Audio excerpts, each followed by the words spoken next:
कभी सोचा है कि कुछ लोग बदलाव से इतना क्यों कतराते हैं? आज हम इसी की जड़ तक जाएंगे और रूढ़िवाद को समझेंगे। ये एक ऐसी राजनीतिक विचारधारा है जो परंपरा और स्थिरता को सबसे ऊपर रखती है। और यकीन मानिए, दुनिया भर की पॉलिटिक्स पर इसका बहुत गहरा असर है। तो सबसे पहला और सबसे बेसिक सवाल यही उठता है कि आखिर कोई बदलाव का विरोध करेगा ही क्यों? ये सवाल हमें सीधा कंजर्वेटिज्म यानी रूढ़िवाद के सेंटर में ले जाता है, जहां स्थिरता और बड़े रैडिकल सुधारों के बीच हमेशा एक तरह की खींचतान चलती रहती है। तो रूढ़िवाद की जो बेसिक डेफिनेशन है वो कुछ ऐसी है। देखिए, ये विचारधारा तब पैदा हुई जब फ्रेंच रेवोल्यूशन जैसे बड़े उथल-पुथल वाले दौर चल रहे थे। इसका मानना ये है कि हाँ, समाज में बदलाव तो जरूरी है, लेकिन वो धीरे-धीरे होना चाहिए, सोच समझकर, प्रैक्टिकल तरीके से। ऐसा नहीं कि कोई एक क्रांतिकारी आइडिया आया और उसके आधार पर सब कुछ उखाड़कर फेंक दिया। अब इस विचारधारा को और गहराई से समझने के लिए चलिए इसके 5 सबसे जरूरी सिद्धांतों पर नजर डालते हैं। यही वो पिलर्स हैं जिन पर पूरी रूढ़िवादी सोच टिकी हुई है। तो पहला और सबसे जरूरी सिद्धांत है परंपरा, ट्रेडिशन। लेकिन इसका मतलब ये बिल्कुल नहीं है कि बस आंख बंद करके पुरानी चीजों को मानते जाओ। नहीं, इसके पीछे एक बहुत गहरा लॉजिक है। रूढ़िवादियों के लिए परंपरा क्या है? ये पीढ़ियों से जमा हुआ ज्ञान है, एक तरह का टेस्टेड और ट्रस्टेड फॉर्मूला। ये वो तरीके हैं जो समय की कसौटी पर खरे उतरे हैं, जिन्होंने काम किया है।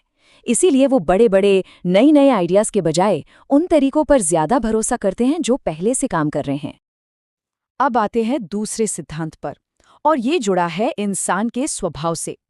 ह्यूमन नेचर को लेकर रूढ़िवादी सोच लिबरल यानी उदारवादी सोच से काफी अलग है।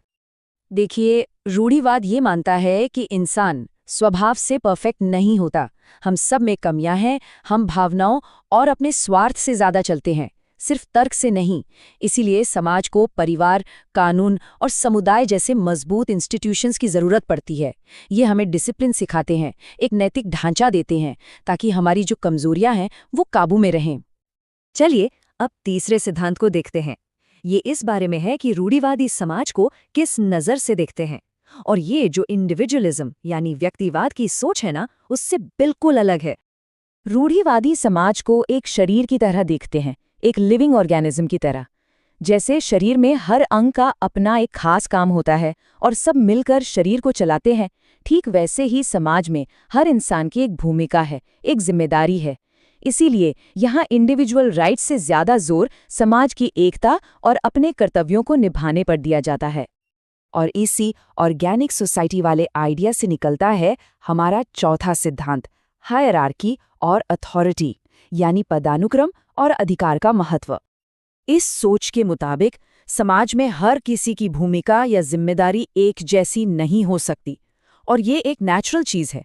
जैसे एक परिवार में बड़ों का एक रोल होता है, बच्चों का एक, वैसे ही समाज को सही ढंग से चलाने के लिए लीडरशिप और अथॉरिटी का होना जरूरी है। इससे ही व्यवस्था और स्थिरता बनी रहती है। और अब बात करते हैं पांचवें और आखिरी मूल सिद्धांत की, प्रॉपर्टी यानी निजी संपत्ति। रूढ़िवादियों के लिए ये सिर्फ पैसा या जमीन नहीं है, इसका एक बहुत गहरा सामाजिक और साइकोलॉजिकल मतलब है। रूढ़िवादी ये मानते हैं कि जब लोगों के पास अपनी प्रॉपर्टी होती है ना, तो वो समाज से ज्यादा जुड़ा हुआ महसूस करते हैं। ये चीज़ उन्हें जिम्मेदार बनाती है, एक तरह की मेंटल सिक्योरिटी देती है। और सीधी सी बात है, जिसके पास खोने के लिए कुछ होता है, वो समाज में शांति और व्यवस्था बनाए रखने में ज्यादा इंटरेस्ट लेगा। लेकिन एक मिनट, इन पांचों सिद्धांतों को हर कोई एक ही तरह से नहीं समझता। अलग अलग रूढ़िवादी ग्रुप्स इन्हें अलग अलग तरीके से देखते हैं। तो चलिए अब देखते हैं कि कैसे इन्हीं सिद्धांतों से रूढ़िवाद की अलग अलग शाखाएं निकलती हैं। एक बहुत दिलचस्प बात यह है कि रूढ़िवाद कोई एक पत्थर की लकीर नहीं है, मतलब ये कोई एक जैसी विचारधारा नहीं है।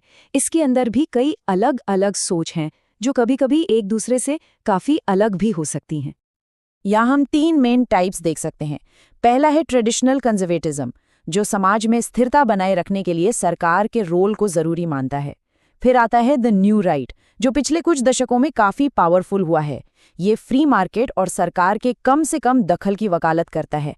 और तीसरा है सोशल कंजर्वेटिज्म, जिसका पूरा फोकस पारंपरिक नैतिक मूल्यों और परिवार जैसी संस्थाओं को बचाने पर होता है। ये तुलना साफ साफ दिखाती है कि इकोनॉमी को लेकर रूढ़िवादी सोच में कितना बड़ा बदलाव आया है। जहां पुराने पारंपरिक रूढ़िवादी मानते थे कि समाज की देखभाल करना सरकार का एक कर्तव्य है, वहीं न्यू राइट के सपोर्टर्स सरकारी दखल को फ्री मार्केट और व्यक्तिगत आज़ादी के लिए खतरा मानते हैं। तो ये जो कोट है, ये इस पूरी विचारधारा का निचोड़ है। असली मकसद समाज को बचाए रखना है, उसे जड़ से उखाड़ फेंकना नहीं। मतलब अतीत से मिले ज्ञान और जो चीज़ें काम कर रही हैं उनका सम्मान करके स्थिरता, व्यवस्था और निरंतरता बनाए रखना। तो सवाल ये उठता है कि आज भी ये विचारधारा इतनी पावरफुल क्यों है? इसका एक बहुत बड़ा कारण है समय के साथ खुद को बदलने और ढालने की इसकी काबिलियत। तो इस पूरी बातचीत का जो निचोड़ है वो ये है कि रूढ़िवाद के चाहे कितने भी रूप क्यों न हो, उसकी आत्मा एक ही है, और वो है एक सतर्क रवैया। ये बड़े बड़े किताबी आदर्शों से ज्यादा ज़मीनी हकीकत और स्टेबिलिटी को तरजीह देता है। और आखिर में ये एक सवाल हमारे सामने छोड़ जाता है, जब हम अपने अतीत को भूल जाते हैं तो हम असल में क्या खो देते हैं? यह सवाल उस बुनियादी चुनौती को दिखाता है जो रूढ़िवाद आज की तेजी से बदलती दुनिया के सामने रखता है। इस पर सोचना वाकई में काफी दिलचस्प है।